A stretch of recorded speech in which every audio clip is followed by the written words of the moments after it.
లెక్కల్లోకి వెళ్తే 151 11 అయినాయి. టీమ్ 11 తయారైంది. అది కూడా మాడదమ్మా, డిస్కస్ చేద్దామా. ఓకే, మీ సీన్ రిపీట్ అవుతుంది, ఎందుకు కంగారు పడుతున్నావు అధ్యక్ష? ఇప్పుడు ఇట్లా వెళ్తే ఆనాడు హెరాస్ చేయలేదు అధ్యక్ష. 2019 నుంచి 24 వరకు మోహన్ దాస్ పై గారు ఏమన్నారు? There is economic terrorism in Andhra Pradesh అన్నారు. మీరు ఇట్లనే అమర్ రాజా బ్యాటరీని హెరాస్ చేస్తే వాళ్ళు వెళ్ళి ఎక్కడ పెట్టుబడులు పెట్టారు? తెలంగాణ రాష్ట్రంలో పెట్టుబడి పెట్టారు. వెళ్ళలేదు. ఎక్కడికి వెళ్ళింది ఆక్సిలర్ మిత్తల్? ఎందుకు ఎక్కడికి వెళ్ళింది? మాధవ్ గారు, మీరు వాస్తవాలు తెలియకుండా మీరు మాడటం కరెక్ట్ కాదు. ఆర్సిలర్ మిత్తల్ ప్రాజెక్ట్ ఉత్తరాంధ్రకు వస్తుంది. మేము భూములు కేటాయించాం, ఎన్వైరన్మెంటల్ క్లియరెన్స్ చేయించాం.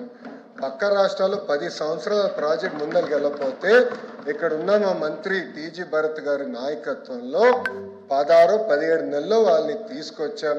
That is going to be India's largest steel plant.